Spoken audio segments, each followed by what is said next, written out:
How do you know if things are moving too fast with the new guy? What do you say when a guy asks you, what are you looking for in a guy? And what should you expect when your long distance guy that you've been talking to for a while is coming on holiday to visit you? Welcome to Ask Mark. It's week number 32 and some exciting channel news. Brett Ellis is going to be joining me to help me answer the comments. I will not be going anywhere, fear not, but I do need some help to get your comments answered. I love the interactivity of this channel. I love it, I want to keep it. So you can check out the link. It will take you through to the Master Coach channel. And Brett is here. You can find out about Brett, what he does. He's going to be helping me answer your questions. Let's get straight onto this week's questions. We've got some good ones. And the first one is from Carrie. And Carrie says, "Hi Mark, I'm new to the channel. Great to have you on here, Carrie. Thank you for joining me. And trying to watch the most poignant back videos. I just watched your video on the Romeo dating personality and was thinking of my own dating personality. And I'm ashamed to say I might be a Romeo." By the way, Carrie, you would be a Juliet, not a Romeo. "But my feelings are always authentic, but quick because I loathe wasted time. So I'm open with guys and stick with the ones who can respect my personality. Anyway, I just met a guy on an online dating app and seems like he likes me. Romeo, but not a Romeo. I just thought we're both 30 and are just being very transparent. When he texts me saying he can't wait to see me again and I feel the same, which I do, I just say it back.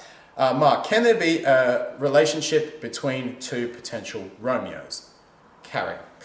This is a really interesting question because what it's touching on is what's a Romeo, what's a Juliet versus what's an emotionally open, healthy person.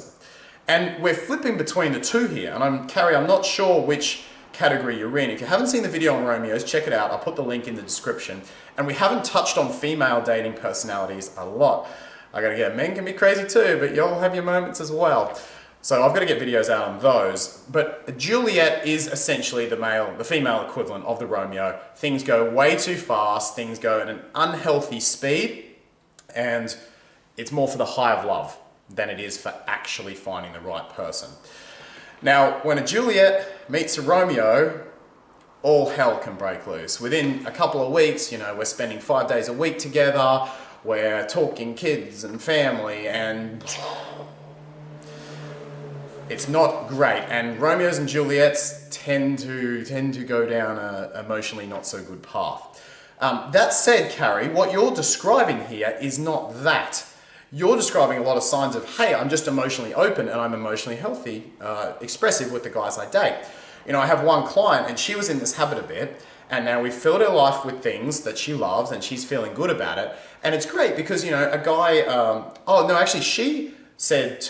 guy asked her out and he said, "Are you free Wednesday?" And she wasn't. And this was like Sunday. And she said, "Actually, I've got this idea Sunday. Did you want to do this with me?" And he said, "I'd love to. Can't wait to see you." And they have that kind of communication, but you know, they're still doing their own thing. They're still seeing each other once a week. They're keeping their own priorities, even though they can be honest and transparent with one another. And that's what you want. That's awesome. So you want to avoid the pattern of coming together way too fast, but of course, no games, because that's the only way to avoid this, is like you start playing games with each other, you start pretending that taking way too long to text back or pretending to not be interested. Of course you can tell the guy you like him. That's fantastic. That doesn't make you a Romeo or a Juliet. That makes you emotionally healthy and open.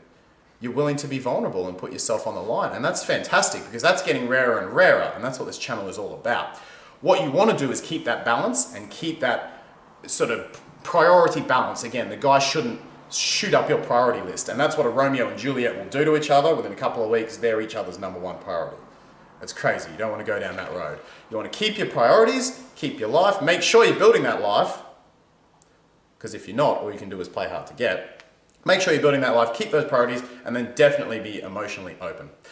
If you are worried, by the way, or maybe Carrie, or if you're out there and you're going, "Oh, I think I'm a bit of a Juliet, and I think I've met a genuine Romeo, and we're getting all ahead of ourselves," always remember, if it's meant to be, it will work out. Okay, you don't have to rush it within 4 weeks. You can take months, and if he's the right guy, things will still work out. Whereas only the wrong guy will need to force things in such a short amount of time. Good thing to keep in your mind. Second question is from Sarah, and Sarah says, I'm going on holiday with someone I met while on holiday this past March. He lives in the UK and I live in America, and we have been speaking / FaceTiming ever since. Fantastic. And this is a great example of, hey, I've met someone I really like and we're both putting in the effort. We're both, fuck yes, I want to get to know you. This is really great. We picked a date and location for our holiday together. Any advice on what to expect? What should I do as a female to make sure I look and feel amazing on this trip? Sarah, I could give you very cliche routine advice. Here's what to do. Look forward to it. Have lots of fun. Plan nice activities. But I'm going to go a different route with this question because I wanted to talk about something a little bit more serious. Long distance leaves you in this relationship time warp where you feel like you're 6 months or 6 years in, and actually your relationship has all the maturity of 6 weeks. So you can be compatible with just about anyone on holidays. You could go on holidays and practically be compatible with a seal. When you go on holidays, you're both in your best state, right? It's like you're both, how many TV shows do they send couples to Fiji and, oh, things worked out, things are great? Of course they did, they're in fucking Fiji. When you're on holidays, everything is so much easier because there's no stress, there's no real life stuff, there's nothing actually going on that causes relationship dramas. And this is the hard thing about your situation, Sarah, is you're jumping from like high point, and then you've got a bunch of high points throughout the days with your 1 hour Skype chats, which are great. You're going to get to know someone quite well over that. But then you go to another high point. So Sarah, look, the biggest thing I would say to this question is, rather than worrying about looking and feeling your best, worry about, is this guy compatible? If I was coaching you, I'd have you, write a list of values, take this guy out of the equation completely, take him out of your mind. Think of a silhouetted dark man that you are going to marry one day and look at what are his values.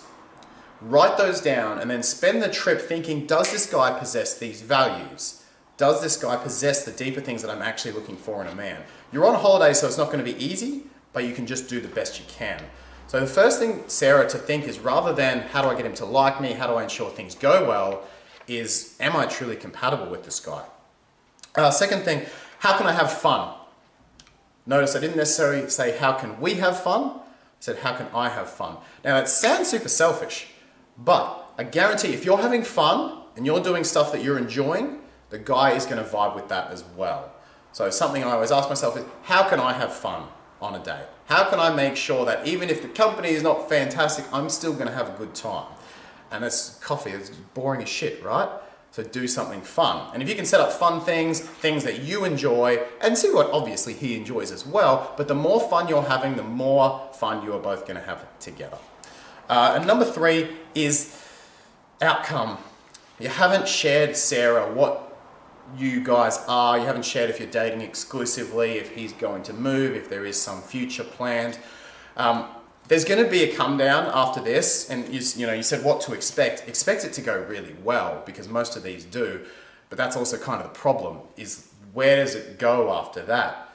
Is there going to be another holiday in a year? Do you wait another year before you see each other again? I don't know if you guys are exclusive. If you're not exclusive and you're just doing this, hey, we want to see each other, that's kind of great. You're going to enjoy it. It's like a fly in, fly out boyfriend. You're going to have a fantastic week, and then you can keep talking and worry about exclusiveness down the line if that's something you both want to do.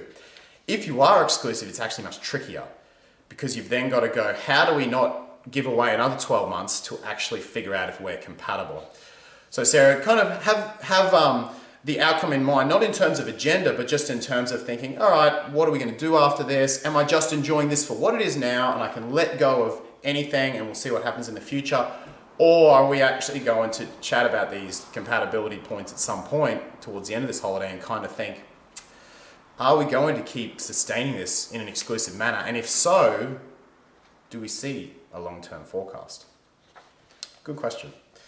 Okay is the last question, and Okay says, hey Mark, love your videos. Thank you, Okay. She says, I have a question. I know it's going to be different for every guy, but if a guy asks something like, what do you look for in a guy? How should I answer that? Like, after all my trials and errors, I'm pretty solid on what I want and could give him a very thorough answer. But should I? Or should I just say briefly what I want in a guy, with a guy with a good heart that draws my attraction, basically? Should I include what I look for physically as well, or is it going to put him off? My physical requirements aren't even bad. We'd love to hear what you think, or if maybe you already have a video on that. Greetings from Sweden. Good question, okay? I like this, and it got me thinking. It really got me thinking, this one. You obviously don't want to spam the guy. What do I look for in a guy? What a great question. Okay, number one, you're gonna be making at least 300K a year because, I'm sorry, 250 just ain't gonna cut it for this girl. Number two, a six-pack is a basic necessity for any woman these days, so just make sure you're dialing one, and if not, feel free to go to the gym for a year to get one for me. Number three, I'm gonna need you to know how to treat a woman at all times, because if I have to pay for myself, yeah, you and I just aren't gonna work out. Number four, I just want to say that penis length is very important to me. If you're not between, say, yay and yay, you're outside my official qualifying range, you'll need to get some surgery before we can chat further. Oh, I almost forgot, number five, short hair on a guy is just so sexy. Alright, so Stacey's standards aside, how do you actually answer this question? Well, you want to make sure you pick things that are non-physical. Very important, if you're qualifying guys on physical means, it makes you seem really superficial. Number two, you want to make sure that you include just one or two things. Just one or two, keep the conversation fun. I'm talking in person here, it's a little bit different online. And number three, you want to pick things that are specific but applied in a general way. So for example, OK here has said, someone says, okay, what do you want in a guy? I want a guy with a good heart that draws my attraction. When I hear that as a guy, I'm just kind of like, meh, it's kind of bland. It's not specific, but it's also very general. It's not something I can qualify myself to. If you're looking for a good heart, you'd be much better off saying, what do you want in a guy? Do you know what? I think honesty is really sexy. As unusual as that sounds, I love a man with the courage to tell things like it is and be honest even when it scares him. A guy's going to receive that well. Or you might say, a good heart, you might say, do you know what? I love a guy who makes time for the people around him and shows how much he cares for them. You're taking a specific concept and having it applied in a general way that a guy can actually think, oh, I could possess that, I can qualify to that. A third one for you might be passion. So rather than just saying, oh, I want a guy who just has ambition in his life or has passion, you'd say, do you know what? I really love a man who knows where he's going and has a plan to get there. Most importantly though, he has to love what he does along the way. These are very general concepts, but you're communicating them in a kind of specific way that the guy can qualify himself to. Then the guy that you like is going to be thinking, huh, do I have that? Oh, that's really cool. I can respect that. I can possess that. And he's going to be thinking, how can I qualify myself to her with this cool trait and show that I possess this? You don't want to be too specific because you'll rule him out entirely. You don't want to be physical because that's just being superficial. But you don't want to be so bland that he kind of just shrugs his shoulders and keeps talking to you. You want him to be thinking, I can prove to her that I've got that. Well, that's the video. Thank you for watching. Leave your comments, thoughts, questions, etc. below. I'd love to hear from you. You're so responsive on this channel, so I really appreciate that. And thank you for subscribing if you already have. If you haven't already, subscribe, hit the little bell so you get the notifications, and don't forget to give the video a thumbs up as you always do. Comments, questions, etc. below, and I'll see you in the next video on Friday.